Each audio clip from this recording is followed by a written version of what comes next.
ఆపరేటర్లే. ఈ వార్తల్ని గ్రామ గ్రామానికి చేరవేయకపోతే ఇంత ఉద్యమం ఉధృతి ఉండేది కాదు. ఇవాళ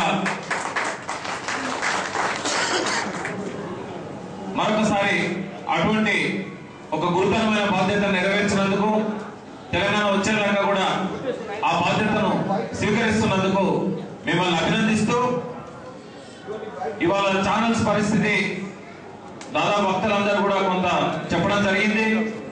మాకు కలిగిన అనుభవాలను కూడా నేను వివరిస్తాను.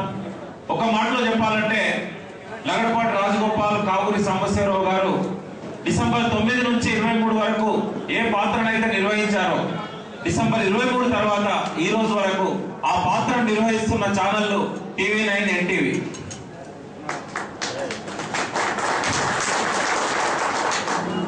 ఎందుకంటే ఈ ఛానళ్లు తమ రేటింగ్ పెంచుకోవడానికి అప్పుడప్పుడు తెలంగాణ వార్తలు చూపెట్టేది, అప్పుడప్పుడు కేసీఆర్ తీసుకొచ్చి మీడియాలో కూర్చోబెట్టి లైవ్ ఇంటర్వ్యూలు ఇప్పించేది.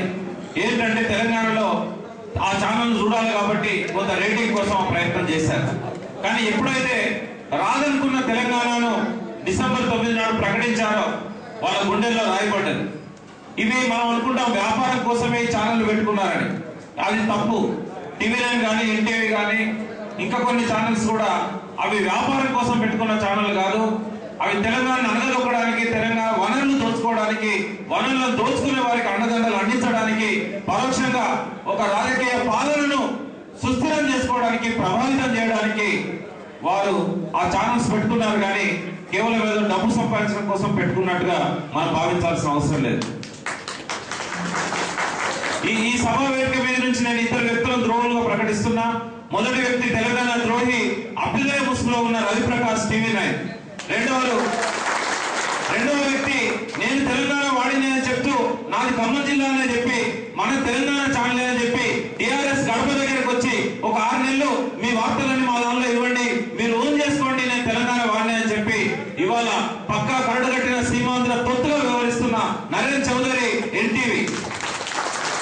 మనమేం భయపడాల్సిన అవసరం లేదు. నేను నా జీవిత కాలంలో ఏనాడు కూడా ఈ 2 ఛానళ్లకు నేను పోను. నేను బహిష్కరించిన. డిసెంబర్ 10 నుంచి ఈ రోజు వరకు TV9 గడప దొక్కలేదు. ఎప్పుడైతే NTV విషయం అప్పుడు మొదలు పెట్టిందో ఆ ఛానల్ గడప దొక్కలేదు. దాదాపుగా గత 8 నెలల నుండి సీమాంధ్ర ఛానళ్లలో నేను కనబడట్లేదు. ఎందుకంటే నేను ఒక నిబంధన విధించుకున్నా, ఇటువంటి దుష్ట ఛానళ్లకు మనం ఒక వెపన్స్ కాకూడదు అని చెప్పి. ఎప్పుడు కేసీఆర్ గారు చెప్తుంటారు, కత్తి ఆంధ్ర ఉంది కానీ పొడిచేది మనమే అని చెప్పి. ఈ మాటను కేబుల్ TV ఆపరేటర్లు కూడా గుర్తుపెట్టుకోవాలి.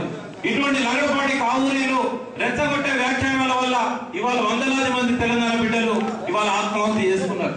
ఎంతో మంది మరణ వాగ్మూలాలలో చెప్పారు, మేము టీవీ చూసిన తర్వాత తట్టుకోలేక ఆత్మహత్య చేసుకుంటున్నామని.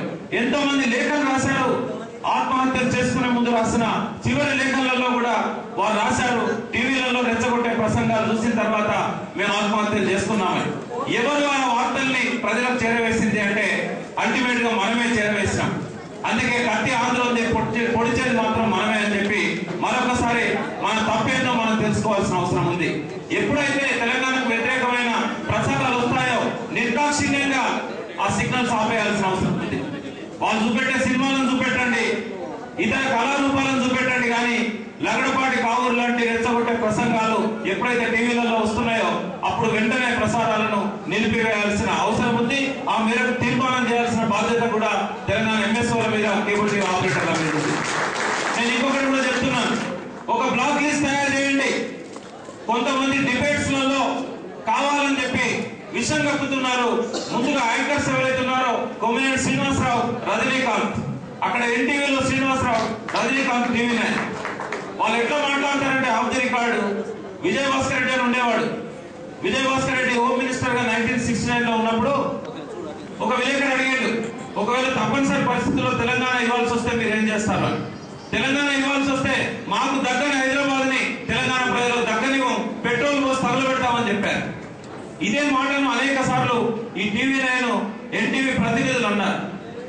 ఇవాళ ఆ ఛానల్స్ లో ఎప్పుడైతే తెలంగాణ వ్యతిరేక ప్రసారాలు వస్తాయో వెంటనే సిగ్నల్స్ ఆపేయాలని చెప్పి నేను మిమ్మల్ని కోరుతున్నాను. బ్లాక్ లిస్ట్ ఒకటి తయారు చేయండి.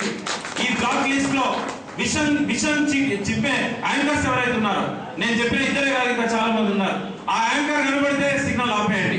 తులసిరెడ్డి లాంటి వాళ్ళు తెలంగాణ మీద విషం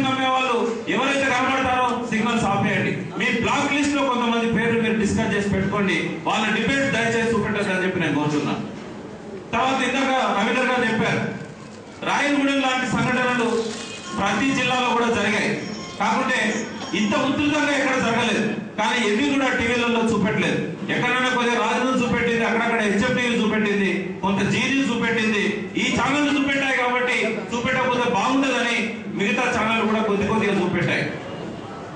ఇటువంటి సన్నివేశాలను చూపెట్టడానికి ఎవరైతే నిరాకరిస్తున్నారో అటువంటి ఛానళ్లను చూపెట్టాల్సిన అవసరం మనకు లేదు.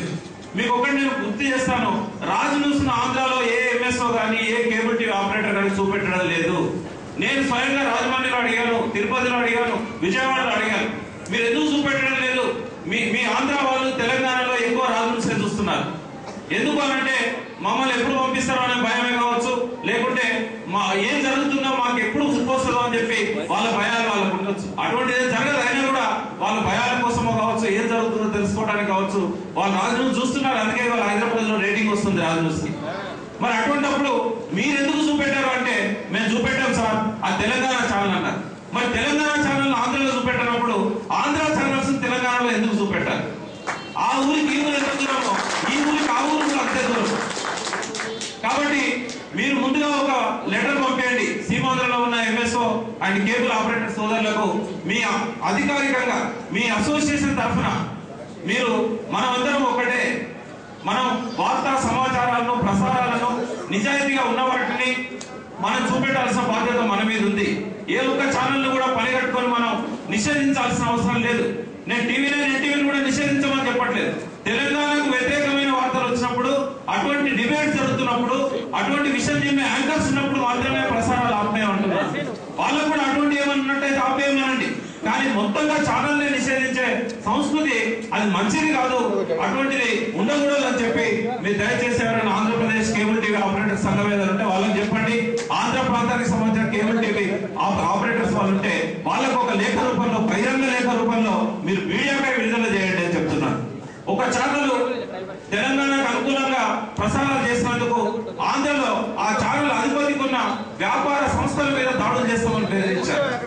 ఇవాళ అంబటి రాంబాబు గారు గుంటూరు జిల్లాలో ఉన్న కేబుల్ టీవీకి సంబంధించిన ఆపరేటర్ల యజమాని, ఆయన స్వయంగా ఫోన్ చేసి బెదిరిస్తాడు, మీ ఛానల్లో దశ దిశల పేరుతోని మీరు తెలంగాణకు బాగా ప్రచారం చేస్తున్నారు, మీరు అది తక్షణమే ఆపకపోయినట్టయితే మీ ఛానల్ ప్రసారాలను గుంటూరులో నడవనీయమని చెప్తాడు ఆయన. అంటే ఇటువంటి విన్నప్పుడు మనం సహానిని ఆదర్శంగా తీసుకోవాలి.